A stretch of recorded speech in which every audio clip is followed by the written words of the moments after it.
It was just a portrait of a mother and her daughters, but look more closely at their hands.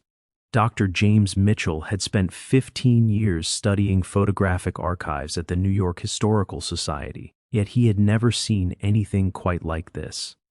The portrait arrived in a donation box from an estate sale in Brooklyn. Dozens of glass plate negatives were wrapped in yellowed newspaper from 1923. Most showed typical late 19th century scenes: stern-faced merchants, wedding groups, children in Sunday clothes. But one image stopped him completely. 3 women stared back through time. A mother, perhaps around 40 years old, sat centered in an ornate wooden chair. Her daughters, who looked to be in their late teens or early 20s, stood on either side. All 3 were African American, dressed in their finest clothing, high-colored dresses with detailed lacework, their hair styled with clear care. The formal studio backdrop showed a painted garden scene, common for that era. What struck James was not the composition or the subject's calm expressions. It was their hands.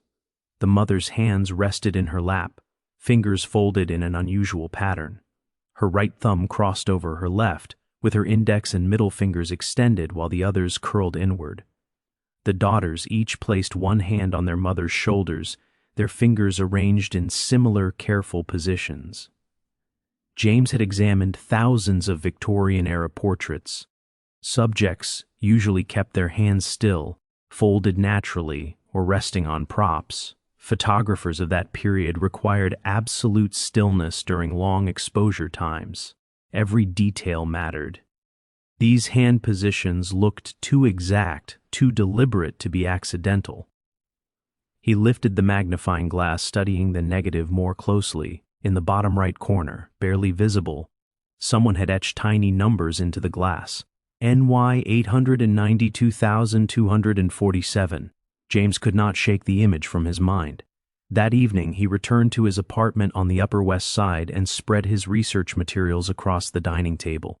He had photographed the glass negative with a high-resolution camera, and now the portrait filled his laptop screen in sharp clarity. The detail was remarkable for 1892. He could see the texture of the fabric, the small brooch pinned to the mother's collar, even the subtle differences in the daughter's features.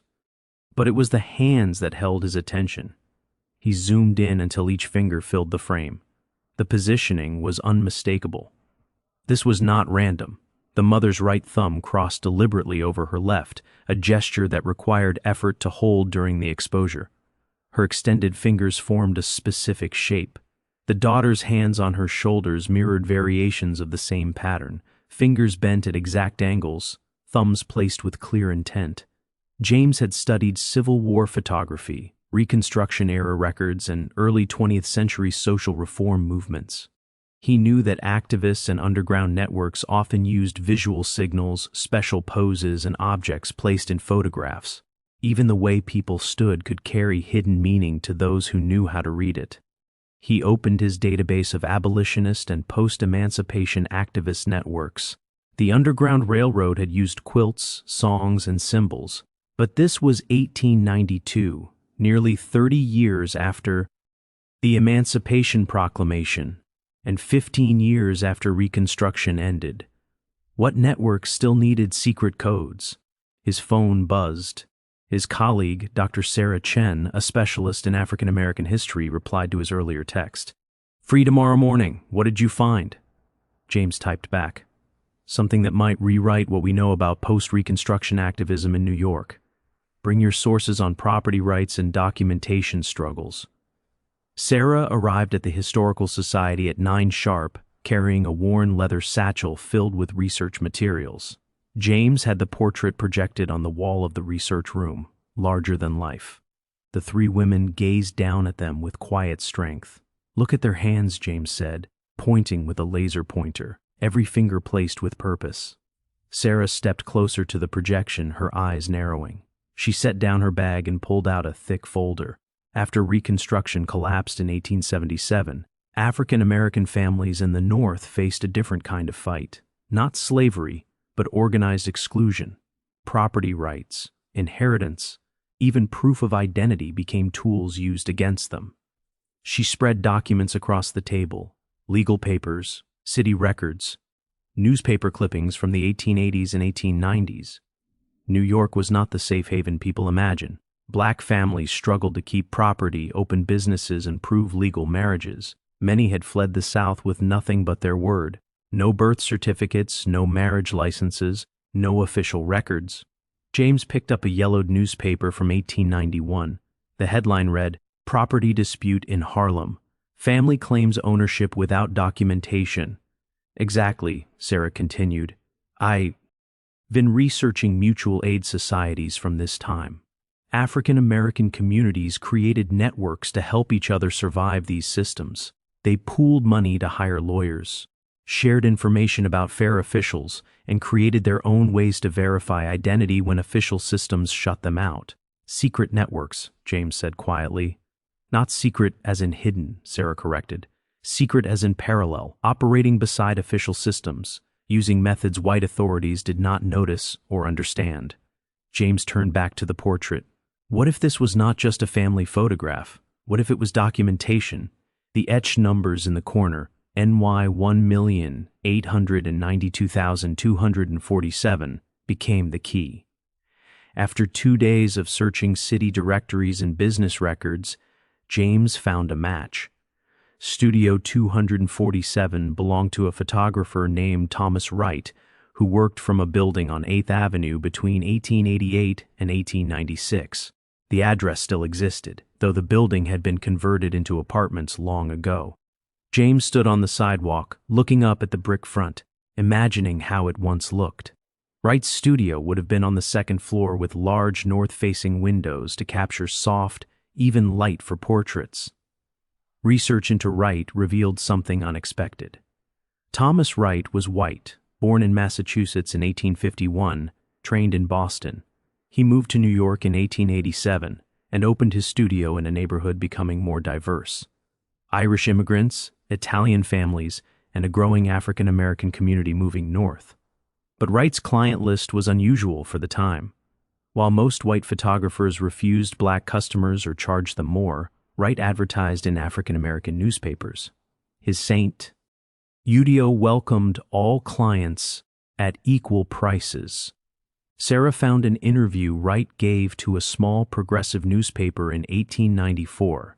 He spoke about photography as a tool for dignity and documentation, saying every person deserved a quality portrait, no matter their background.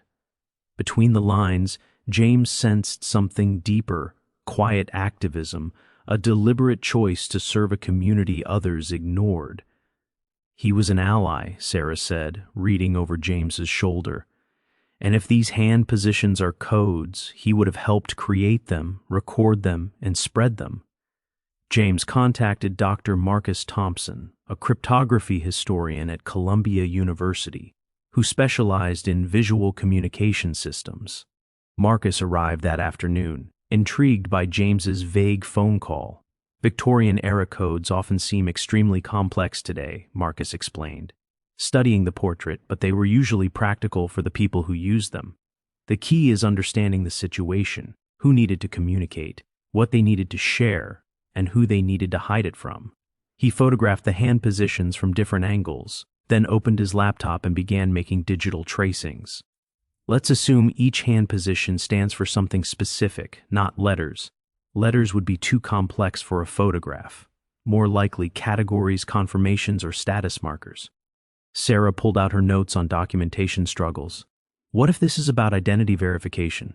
These networks needed ways to confirm who people were, that they belonged, that they could be trusted with sensitive information.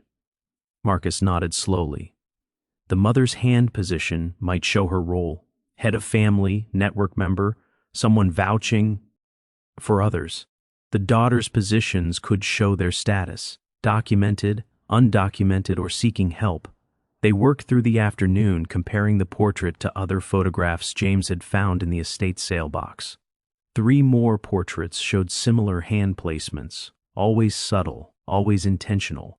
In one, a couple's intertwined fingers formed a pattern. In another, a man's hand rested on a Bible with certain fingers extended. It's not just one code, Marcus said at last. It's a system. multiple signals that can be combined to share different meanings. Someone trained these families how to pose, someone photographed them on purpose, and others in the network knew how to read these images. Sarah made the connection that changed everything. While studying property rights cases in New York courts from the 1890s, she noticed a pattern.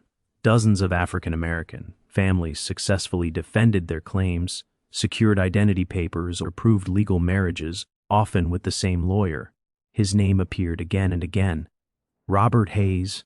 Hayes had an office on West 34th Street. Court records showed he won an unusually high number of cases for black clients during a time when such victories were rare. More importantly, he often submitted photographic evidence, family portraits, proof of respectability, proof of community presence. He was using Wright's photographs in court, James realized, not just to show identity, but to verify community standing and trust. These families were photographed, their images were carefully cataloged, and when they needed documentation, Hayes could present these portraits to judges. But there was even more. In Hayes's archived case, Phil S. at the New York Public Library, Sarah discovered letters, correspondence between Hayes and other activists, teachers, ministers, and business owners discussed verification methods and community documentation systems. One letter dated March 1893 was especially revealing. Hayes wrote to a minister in Brooklyn, "We have expanded our photographic documentation to include 73 families. Mr. Wright continues to provide his services at minimal cost. The hand positioning system allows us to encode essential information that can be verified later. Each portrait serves as both dignified representation and practical identification." James leaned back, stunned. They had built a complete parallel documentation system. When official channels failed these families, they created their own, and they hid it in plain sight, Sarah added. These portraits looked like ordinary family photographs. No casual viewer would notice anything unusual. But to network members who understood the code, each portrait carried critical information. With the network structure becoming clear, James became determined to identify the 3 women in the original portrait. The estate sale had come from a brownstone in Bedford-Stuyvesant, Brooklyn, a neighborhood with deep African American roots. The Historical Society's donor records listed the seller as Patricia Johnson, who had inherited the property from her grandmother. James called Patricia that evening. She was 72 years old, sharp-voiced, and at first skeptical of his interest in old family photos. But when he described the portrait in detail, her tone changed. "My great-great-grandmother," she said quietly. "That's Eleanor Morrison. The dog Aters would be my grandmother Ruth and her sister Grace." "Can you tell me about them?" James asked. Patricia paused for a moment. "Eleanor was born enslaved in Virginia. She came north after the war with Ruth, who was just a baby. Grace was born here in New York. Eleanor worked as a seamstress. She was known for her skill with lace and fine embroidery. She supported the family that way." "Did she ever mention being part of any organizations or community groups?" "She was involved in her church," Patricia said. "And she helped people. That's what my grandmother always said. Eleanor helped families with paperwork, finding housing, connecting with lawyers. She seemed to know everyone, how to work every system." James's pulse quickened. "Patricia, I think your great-grandmother was part of something very important, a network that helped African American families document their identities and protect their rights after Reconstruction." Patricia was quiet again. When she spoke, her voice carried emotion. "I always knew she was special, but we lost so much history. After she died in 1919, the family scattered. My grandmother rarely talked about those early years." With Patricia's permission, James and Sarah began tracing Eleanor Morrison's connections. Church records from Bethel Church in Brooklyn showed Eleanor as a member from 1879 until her death. She served on the Ladies' Aid Society, which officially provided charity to families in need. But the meeting notes revealed something more organized. The society kept careful records of families they assisted, names, ages, situations, and needs. Certain entries included strange notations, numbers, and letter codes that seemed meaningless at first, until Sarah realized they matched Thomas Wright's numbering system. They were cross-referencing, she explained to James. The church identified families who needed documentation. Wright photographed them with the correct hand codes. Hayes used the photos in court, and the church records tracked everything, hidden inside normal charity paperwork. James found more photographs in Wright's archive. The Historical Society had acquired his full collection in 1923 after his death, but no one had properly organized it. Dozens of portraits showed the same hand positioning system, families photographed between 1890 and 1896, each image carefully numbered, each one recording people who had been excluded from official records. They identified other network members. A teacher named Samuel Brooks, who helped families get school records for their children. A clerk in the city property office named Mary Chen, who processed deeds and made sure paperwork was filed correctly. A minister named Reverend James Washington, who performed marriages and issued certificates when official channels refused. Each person took quiet risks, using their position to help, working inside a system built to exclude the very people they served. Together they created something powerful, a shadow archive that protected dignity and rights when official America offered neither. 3 months into their research, James and Sarah organized an exhibition at the Historical Society. They displayed 20 portraits from Wright's collection, each showing the hand positioning system, each paired with the story of the family photographed. Patricia Johnson attended, seeing her great-great-grandmother, ours portrait properly honored for the first time. She brought her daughter and granddaughter. 4 generations of Eleanor Morrison's descendants stood before the image that had started everything. But the exhibition's most powerful moments came when other descendants arrived. James and Sarah had located families connected to 12 of the photographed individuals. Each family brought pieces of the story, fragments of oral history, old letters, faded documents that now made sense within the network story. An elderly man named Thomas Hayes stood before a portrait of his great-grandfather, the lawyer Robert Hayes, photographed with his hands arranged in the same deliberate code. "I always heard he helped people," Thomas said quietly, "but I never knew how much. I never knew he was part of something this organized." A woman named Grace Brooks studied a portrait of Samuel Brooks, the teacher. "My family said he was arrested once in 1895 for helping a family get false documents, but the charges were dropped. Looking at this now, I don't think the documents were false. I think he was helping people get the records they deserved, but were denied." The New York Times covered the exhibition. The headline read, "Hidden in Plain Sight, How Post-Reconstruction Activists Built a Secret Documentation Network." Within days, historians from across the country contacted James, sharing similar discoveries from their regions. Parallel networks in Philadelphia, Boston, Chicago, all operating during the same years, all using subtle codes and photographs to document and protect African American families facing hostile systems. 6 months after discovering the portrait, James stood in the Historical Society's conservation lab, carefully holding the glass plate negative. They had digitally restored dozens of Wright's photographs, each image now preserved and available to descendants and researchers. The mother and daughter's portrait had become iconic, reproduced in textbooks, featured in documentaries, and displayed in museums. But for James, its meaning stayed personal. He thought of Eleanor Morrison, born enslaved, who built a life of dignity and purpose in New York, who helped countless families survive a system designed to exclude them, who posed for this photograph with her daughters, their hands placed in a code that would protect their place in history.